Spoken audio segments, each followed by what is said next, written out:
அனைவருக்கும் வணக்கம். இன்றைக்கி நம்ம இந்த அறிவோம் ஆன்மீகம் என்ற ஜோதிட சேனலில் நாம் இது வரைக்கும் நாமயோகங்களை பற்றி பார்த்தோம், நட்சத்திரங்களை பற்றி பார்த்தோம்.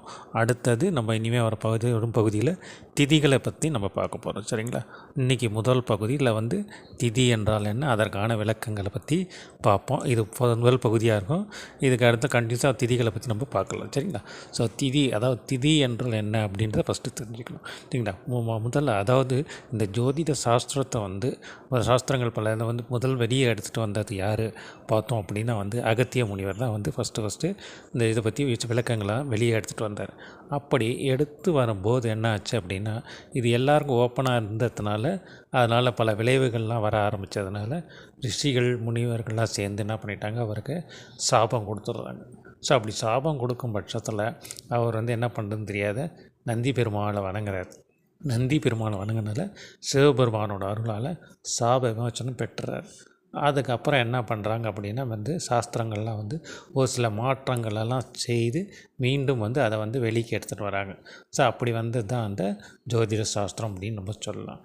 அப்படி பண்ணிச்சு அதில் இந்த திதி முக்கிய பங்கு வகிக்குது. இந்த திதி என்றால் என்ன அப்படின்றத இன்றைக்கி நம்ம பார்ப்போம். ஸோ திதி என்றால் என்ன அப்படின்றப்போ பார்க்குச்சு, இப்போ நம்ம சொல்கிறோம் ஒரு ஒரு நாளைக்கு அமாவாசை பௌர்ணமி அப்படின்னு வருது இல்லையா? இது எப்படி எத்தனை நாளைக்கு ஒரு வாட்டி அமாவாசை வருது, எத்தனை நாளைக்கு ஒரு வாட்டி பௌர்ணமி வருதுன்னு நம்மளுக்கு தெரியாது. ஸோ அதை பிரிக்கிறது தான் 15 நாட்களுக்கு ஒரு முறை திதி, அமாவாசை திதி, அதேமாதிரி 15 நாளுக்கு ஒரு முறை பௌர்ணமி வருன்றது இது நம்மளுக்கு எல்லாம் தெரிஞ்சது. சரிங்களா? ஸோ இப்படி தெரிந்த பட்சத்தில் எத்தனை நாளில் எந்த 15ஆம் நாள் அமாவாசை வரும், எந்த 15ஆம் நாள் பௌர்ணமி வருது அப்படின்ற ஒரு இது வரணும் இல்லையா? அதுக்காக என்ன பண்ணாங்க அப்படின்னா அமாவாசையிலேருந்து ஒரு 14 நாளும், அதுக்கப்புறம் பௌர்ணமிக்கு ஒரு 14 நாளும் பிரித்தாங்க. ஸோ இப்படி பிரிக்கச்ச இது 30 நாளாக திதி ஒரு மாத கணக்கில் வந்துச்சு. ஸோ இப்போ திதி அப்படின்றப்ப என்ன அப்படின்னா, பூமி அதாவது சூரியன் சூரிய குடும்பம், சூரியன் ஒரு நிலையான ஒரே இடத்துல இருக்குது. இந்த பூமி அந்த சூரியனுக்கும் சந்திரனுக்கும் இடைப்பட்ட தூரம், சந்திரன் மாதக்காரகன், டெய்லி சுற்றுறவர், தினக்காரகன். சரிங்களா? சந்திரன் தினக்காரன் அப்படி சுற்றினே இருக்கிறதுனால அந்த சூரியனுக்கும் சந்திரனுக்கும் உள்ள இடைப்பட்ட தூரத்தை தான் நம்ம திதின்னு சொல்கிறோம். ஸோ இந்த திதியை எப்படி நம்ம இன்னும் இது பண்ணுறது அப்படின்னு பார்க்கச்சே, பூமியானது இந்த சூரியனும் தன்னையும் சுற்றி இந்த சூரிய பகவானை சுற்றி வரும். சூரியன் ஒரே இடத்துல இருப்பார். ஸோ இந்த பூமியானது தன்னையும் சுற்றி இந்த சூரிய பகவானை சேர்த்து சுற்றி வரும். ஸோ சுற்றி அப்படி வரச்சே இந்த சூரியனுக்கும் சந்திரனுக்கும் இடைப்பட்ட தூரம் இருக்குது இல்லைங்களா? அதை வச்சு தான் திதி அப்படின்றத கணக்கெடுத்தாங்க. அதாவது ஒரு நாளைக்கு ஏற்ற மாதிரி அந்த திதி அப்படி கணக்கெடுது. அப்படி கணக்கெடுக்குச்சு இப்போ ஒரு நாளைக்கு எத்தனை இப்போ திதி அதை வச்சு நம்ம கணக்கெடுக்கணும். இந்த திதி அப்படின்றப்போ ஒரு நாளைக்கு அப்படி நம்ம ராசி கட்டத்தை வச்சு நீங்கள் பார்த்தீங்க அப்படின்னா ஒரு நாளைக்கு அப்படின்றது 12 டிகிரின்னு வரும். ஸோ நம்ம 24 மணி நேரம் ஒரு நாளைக்கு நம்ம சொல்கிறோம். ஸோ அதை அந்த டிகிரி பாகைனா ராசி கட்டங்களும் உங்களுக்கு 360 டிகிரி இருக்கிறது இல்லையா ஒரு பூமியானது. ஸோ அதில் பிரிக்கச்ச 12 ராசிகளாக பிரிக்கிறோம். ஒரு ராசிக்கு நம்ம 30 டிகிரி நம்ம கொடுத்துருக்கோம் இல்லைங்களா? ஸோ சூரியனும் சந்திரனும் இந்த சந்திரன் தினக்காரகனால அந்த 27 நாள் தான் அவர் சுற்றுறாரு. அந்த 12 சுற்றி வர்றதுக்கு அவருக்கு ஒரு மாத டைம். அப்படி இது பண்ணிச்சா ஒரு ராசியில் எவ்வளோ இருப்பான்னு எல்லாருக்குமே தெரியும், 2.25 நாள் அப்படி. ஸோ இதை கணக்கில் வச்சு தான் இந்த திதியை நிர்ணயம் பண்ணுறாங்க. ஸோ அப்படி நிர்ணயம் பண்ணிச்சு இந்த 12 டிகிரி அப்படின்றத ஒரு சூரியன் சந்திரனும் உள்ள இடைப்பட்ட தூரம் எவ்வளோ இருக்கும் பார்த்தீங்கன்னா 12 டிகிரி ஆகும் பூமி சுற்றி வர சுற்றல.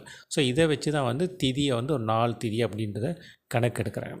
அதே போல் இப்போ இந்த 15 நாள் நம்ம சொன்னோம் இல்லைங்களா, அமாவாசையிலேருந்து 17 இப்படி இதை கண்டுபிடிக்கிறது அப்படின்றதுக்கு இதுக்கும் என்ன பண்ணிட்டாங்க அப்படின்னா முன்ன நம்ம அதை சில மாற்றங்கள் ஜோதிடத்தை சில மாற்றங்களை செய்து வகுத்தார்கள் நம்ம சொன்னோம் இல்லைங்களா? ஸோ அப்படி அதை வகுக்கிற பட்சத்தில் என்ன பண்ணிட்டாங்கன்னா அது ஃபுல்லாக சமஸ்கிருதத்துலேயும் வடமொழியிலையும் எல்லாமே இந்த கிரந்தங்கள் எல்லாமே இந்த அந்த இதில் தான் இருக்கும். ஜோதிடமே பார்த்திங்கன்னா எல்லாமே உங்களுக்கு சமஸ்கிருதத்துலேயே வடமொழி இந்த கிரந்தங்களில் தான் இருக்கும். சூட்சமங்கள் நிறைய நிறைந்தது. அதை நம்ம பார்த்து பார்த்து அதுக்கு மொழி இது கண்டுபிடிச்சி அதுக்கு வந்து ஆதாரமாக இதுக்கு விளக்கம் கண்டுபிடிச்சி அதை மொழி மாற்றம்லாம் செய்து இப்படி பல மொழிகளில் வந்து நம்ம வந்து இன்றைக்கி எல்லாமே வந்து ஜோதிடம் வளர்ந்துருக்கு இல்லைங்களா. ஸோ அந்த வடமொழியில் வச்சுருக்காங்க அப்படின்னா அதில் வந்து அதுலேயும் வந்து சில சூட்சமங்கள் இருக்குது. ஏன்னா வடமொழியில் இருக்கச்சே வந்து தமிழ் மொழிக்கும் மொழிக்கும் வார்த்தைகள் வித்தியாசம்.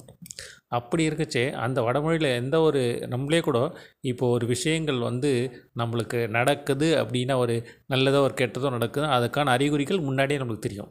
இது அதனுடைய சூட்சமங்கள். அதே மாதிரி தான் வந்து இந்த ஜோதிடத்துலேயும் வந்து பார்த்திங்கன்னா விதிகள் எல்லாமே வந்து வார்த்தைகள் எல்லாமே வந்து சமஸ்கிருதத்தில் இருக்க கொடுத்தது எல்லாமே வந்து அவர்கள் வந்து முன்னோர்கள் வந்து சூட்சம் டைரெக்டாக எல்லாரையும் ஒருத்தரை வந்து இப்போ டைரெக்டாக இன்றைக்கி நீ ஏமாற்றிடுவ அப்படின்னு சொல்கிறப்ப மற்றவங்ககிட்ட பணம் கொடுத்தா அவங்ககிட்ட இதுவாகாது அப்படின்னு நம்ம சொல்கிறோம் இல்லைங்களா. ஸோ அதை மாதிரி வந்து ஒரு மறைமுகமாக அந்த மாதிரி வார்த்தைகளை யூஸ் பண்ணது சமஸ்கிருதத்துலேயே வச்சுருந்தாங்க. ஸோ நம்ம ஜோதிடர்கள் முன்னோர்கள்லாம் என்ன பண்ணாங்க, அதையே அப்படியே வந்து ட்ரான்ஸ்லேட் பண்ணால் அப்படியே அந்த வார்த்தைகளை வந்து அதேனால தான் வந்து அப்படி யூஸ் பண்ண ஆரம்பிச்சிட்டோம் நம்மளும். ஸோ அந்த வடமொழியில் வந்தது அந்த சமஸ்கிருதத்தில் வந்து தமிழ் வருடங்கள்லாம் பார்த்திங்க அப்படின்னா அந்த 60 வருடங்கள் வந்து குரோதி வருடம் ருது வருடம் சொல்கிறோம் இல்லைங்களா. ஒரு வருஷம் நம்ம சொல்கிறோம். அந்த அந்த எல்லாமே வந்து பார்த்திங்கன்னா வடமொழியில் தான் இருக்கும். அதுக்கான தமிழ் ஈவன் நட்சத்திரங்கள் நீங்கள் பார்த்தீங்கன்னா கூட வடமொழியில் இருக்கும். அதில் வந்து சில நம்ம தமிழ் டிரான்ஸ்லேட் பண்ணி தான் நம்ம வந்து ஒரு மொழியில் அவங்க இது பண்ணிடணும் ஓகேங்களா. அதை மாதிரி தான் இருக்குது. ஸோ அப்படி இருக்க பட்சத்தில் ஸோ இதை எப்படி இது பண்ணுறது அப்படின்னா, ஸோ அமாவாசைக்கு அடுத்தது ஃபஸ்ட்டு பிரதமை அப்படின்னு வச்சாங்க. பிரதமை அப்படின்றப்போ வந்து முதல் நாள் வரல, ஏன்னா ஆரம்ப நாள் இருக்கும் இல்லையா, ஸ்டார்டிங் பாயிண்ட் அப்படின்னு நம்ம சொல்கிறோம். அந்த பிரதமை அப்படின்றத வச்சாங்க. ஸோ அந்த பிரதமை அப்படின்னா என்ன சொல்லலாம், பிரதமர், முதல்வர். ஸோ இப்படி பிரதானம் முக்கியமாக அப்படின்னு நம்ம சொல்கிறோம். அதில் ஃபஸ்ட்டு டே அப்படின்றதுக்கு பிரதமை அப்படின்றத ஒரு இது வச்சாங்க. அதுக்கு அடுத்தபடியாக வந்து துதியை அப்படின்றது ரெண்டுன்றதுக்கும் நம்ம வரும் தோ அப்படின்றோம் இல்லைங்களா. ஸோ அந்த இதை வச்சு துதியை அப்படின்ற வச்சாங்க. அதுக்கப்புறம் த்ரீன்றது 3 எல்லாருக்குமே தெரியும். 3 அப்படி வருது இல்லைங்களா. ஸோ 3 அப்படின்றதால திருதியைன்னு வச்சாங்க. சதுர்த்தி அப்படின்னு சதுரம் ஸ்கொயர் அப்படின்னு நம்ம சொல்கிறோம். ஸோ அதை வந்து சதுர்த்தி, 4வது நாளை சதுர்த்தின்னு வச்சாங்க. 5வது நாளை வந்து பஞ்சமி, இந்தியில் வந்து பார்த்திங்கன்னா பஞ்சபூதங்கள் 5 அப்படின்றது அதில் வருது. 6வது நாள் வந்து சஷ்டி அப்படின்றது 6 வந்து உங்களுக்கு அதை மாதிரி வரும். 7வது நாள் வந்து சப்தமி அப்படின்னு. ஸோ சப்தமின்ற 7 சுரங்கள் இது அது மாதிரி இது நம்ம சொல்கிறோம். 8 அப்படின்றப்ப ஐஸ்வர்யங்களை சொல்லுவோம். அஷ்டமின்ற ஆட்டுன்றதை இந்தியில் 8 ஆட்டுன்னு வரும். ஸோ அது அப்படியே வந்து அஷ்டமி அப்படின்றத அதை இதில் மாற்றிட்டோம். அதே மாதிரி நவம்னாலே நவ் அப்படின்றோம் இந்தியில். அதை மாதிரி அது மட்டும் இல்லாத நவகிரகங்கள். ஸோ இதை வந்து அதை வந்து நவமி அப்படின்னு நம்ம எடுத்துக்கணும். தசமி அப்படின்னு தஸ்ஸுன்னா இந்தியில் 10ன்னு அர்த்தம் சரிங்களா. இந்தியில் தஸ்ஸுன்னா தமிழில் அது 10ன்னு அர்த்தம் சரிங்களா. அதேமாதிரி தசாவதாரம். ஸோ இதே கணக்கில் வச்சு 10 அப்படின்ற தசமின்னு வருது. ஏகாதசி அப்படின்றது அப்படின்னா அப்படின்னா 1ன்னு அர்த்தம். தஸ்ன்றது 10 ஆல்ரெடி சொல்லுவோம். 1 + 10 11. ஸோ 11வது நாள் ஏகாதசின்னு வரும். அதேமாதிரி துவாதசி, அப்படின்னா அப்படின்றோம் இல்லைங்களா. ஸோ அதேமாதிரி அப்படின்றது.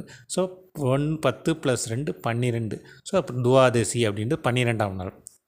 அதேமாதிரி திரியோதசி 3 + 10 13. திரியோதசின்ற 13ஆம் நாள். சதுர்தசி அப்படின்றது அதேமாதிரி 4 + 10 அப்படின்றது 14ஆம் நாள். ஸோ இப்படி 14 நாள் வந்தவுடனே அதுக்கு அடுத்தது வந்து பௌர்ணமி வந்துடும். அமாவாசை தான் அடுத்தது பௌர்ணமி வந்துடும். இந்த பௌர்ணமிலையும் திரும்பி அதே மாதிரி பிரதமை துதியை இப்படியே வருது சரிங்களா. ஸோ இப்படி வரச்சே இப்போ இந்த இதில் வந்து ஒன்லி இப்போ அந்த அமாவாசை இந்த பௌர்ணமி ஒண்டி தான் சேஞ்ச் ஆகிருக்கு. இந்த நாட்கள் 14 அப்படின்றது அங்கேயும் 14 அமாவாசையிலேருந்து வரதான் 14 நாட்கள் தான் வருது. பௌர்ணமி கழிச்சு வரதும் 14 நாட்கள். இதில் என்ன வேறுபாடுகள் அப்படின்றத பார்த்தோம் அப்படின்னா, இதற்கு தான் வந்து வளர்பிறை தேய்பிறை அப்படின்ற ஒரு பட்சம் வச்சுக்கணும். அதே மாதிரி அமரபட்சம் பூர்வபட்சம் அப்படின்றது ஒரு வச்சுக்கணும். அதை தான் இப்போ நம்ம வந்து என்ன பண்ணுறோம், சுக்லபட்சம் கிருஷ்ணபட்சம் அப்படின்றோம். ஸோ இந்த வளர்பிறை அப்படின்றது என்னன்னு பார்த்தோம் அப்படின்னா வந்து பூர்வபட்சம்னும், அதேமாதிரி நம்ம வந்து சுக்லபட்சம்ன்றதும் வந்து இதெல்லாம் வந்து வளர்பிறை அப்படின்றது. அதேமாதிரி தேய்பிறை அப்படின்றத பார்த்தோம் அப்படின்னா உங்களுக்கு வந்து பார்த்தோம் அப்படின்னா வந்து என்னன்னா பூர்வபட்சம் தேய்பிறை வரும். அப்புறம் கிருஷ்ணபட்சம்.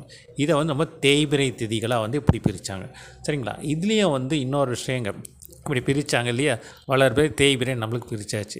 ஸோ இதையும் இப்படி அந்த சந்திரனை வச்சு இதை கணக்கிடுறதுக்கு தான் வந்து சூரியனும் சந்திரனும் உள்ள இடைப்பட்ட காலத்தை வச்சா நம்ம திதியை கண்டுபிடிச்சாங்க சொல்கிறோம். ஸோ இது எதில் அமாவாசை வருது, எதில் பௌர்ணமி வருது அப்படின்றது நம்மளுக்கு தெரியணும் இல்லைங்களா. அப்போது ஸ்டார்டிங் பாயிண்ட்டுன்னு ஒன்று வைக்கணும். இப்போ ஸ்டார்டிங் பாயிண்ட்டு 0 தான் ஸ்டார்டிங் பாயிண்ட்டும். அப்போது வந்து 0 அப்படின்னு பார்க்கச்சா வந்தால் சூரியனும் சந்திரனும் ஒரே இடத்துல இருக்குது. இந்த சூரியனும் சந்திரனும் ஒரே இடத்துல இருக்குது. அப்போ 0 டிகிரி. ஸோ அப்போ வரைச்சே வந்து உங்களுக்கு என்ன ஆகும், அன்றைக்கி வந்து அமாவாசை அப்படின்னு நம்ம வச்சிடறோம். சரிங்களா. அதுக்கப்புறம் வந்து சூரியனை விட்டு சந்திரன் வந்து ஒரு நாளைக்கு கொஞ்சம் அப்படி தள்ளி வர்றார் இல்லையா, ஒரு நாளைக்கு வந்து 12 டிகிரி தள்ளுவார். ஸோ ஏன்னா ஒரு மாதம் 30 நாள் சொன்னால் 12 டிகிரி சந்திரன் தள்ளுறார். ஸோ இப்போ 0 to 12 அப்படின்னு வச்சு முதல் நாள் முடிஞ்சிச்சு அப்படின்றது அர்த்தம். அதாவது அமாவாசைக்கு அடுத்த நாள் பிரதமை, வளர்பிறை பிரதமை தேதி முடிஞ்சதுன்னு அர்த்தம். அதுக்கப்புறம் அந்த 12வது டிகிரியில் 24வது டிகிரி வருவார் சந்திரன். அப்படி வரைச்சே வந்து அடுத்த நாள், அதாவது பிரதமைக்கு அடுத்து துதியை திதின்னு வரும். அதுக்கு அதே போல் 12க்கு அப்புறம் 24க்கு அப்புறம் ஒரு 12 டிகிரி போச்சுன்னா 36. ஸோ இந்த 36ன்னு வரைச்சே வந்து 3வது நாள் திருதியை திதியும் வரும். ஸோ அப்படி வரைச்சே அதுக்கப்புறம் 4வது நாள் வந்து 48 வந்து 48 டிகிரி வச்சு 4வது நாள் வரும். ஸோ இப்படியே வரைச்சே கரெக்டாக 180 டிகிரி. இப்போ 180 டிகிரின்னு வரைச்சே கரெக்டாக வந்து அந்த 307 பாதி 180. ஸோ நேர் 7 நிற்கும் அப்போது சந்திரன். அப்போ நேர் 7 நிற்கச்சே வந்து அதை வந்து பௌர்ணமியாக கணக்கெடுறோம். அந்த பௌர்ணமியை அதை வந்து கணக்கெடுத்துறாங்க. ஸோ அது வரைக்கும் வந்து வளர்பிறை திதிகள் அப்படின்றது ஒரு கணக்கு. அதே மாதிரி இந்த பௌர்ணமி இப்போ 180லேருந்து ஒரு 12 டிகிரி 192, அப்போது வந்து தேய்பிறை பிரதமை வரும். அதே மாதிரி 192லேருந்து ஒரு 12 டிகிரி 204, அது துதியை திதி. இப்படியே வரிசை வந்து கரெக்டாக போய் அந்த 360 டிகிரியில் வந்து நிற்கும். அப்போ வந்து நிற்கிச்சு திரும்பி வந்து சந்திரன் வந்து சூரியன் கூட சேர்ந்து அது அமாவாசை 0 டிகிரிக்கு வருது. ஸோ அப்போது வந்து அது அமாவாசைன்றது கணக்கெடுக்கு. சரிங்களா. அதே போல் இன்னொரு விஷயமும் நம்ம இதில் பார்த்துக்கணும். ஸோ இந்த மாதிரி வந்து இப்போ திதிகள் வந்து இப்படி கணக்கிடுறது, இப்படி திதிகள் உருவானது இப்படின்னு நம்ம பார்த்தோம். சரிங்களா. ஸோ இதில் வந்து இன்னொரு விஷயம், அமாவாசைக்கு சூரியன் சந்திரன் ஒன்றா இருக்குது, அன்றைக்கி வந்து 0. அதுக்கப்புறம் தான் வந்து நம்மளுக்கு வந்து ஒன்றா வந்து சந்திரன் நவர தேதிகளை வந்து நம்ம பிரித்தோம் இல்லைங்களா. இந்த திதிகளை வந்து இன்னும் வந்து கொஞ்சம் இதுவாக, அதாவது என்ன சொல்கிறாங்கன்னா, அண்டத்தில் உண்டது தான் பிண்டத்தில் இருக்கும் அப்படின்னு நம்ம சொல்கிறோம். இது எல்லாருக்குமே தெரிஞ்ச விஷயங்கள். ஓகேங்களா.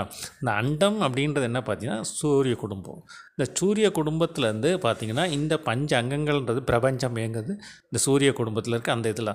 ஸோ அந்த 5 அங்கங்கள் அப்படின்னு நம்ம என்ன சொல்கிறோம், நாள், நட்சத்திரம், திதி, யோகம், கரணம், இந்த 5 தான் நம்ம சொல்கிறோம்.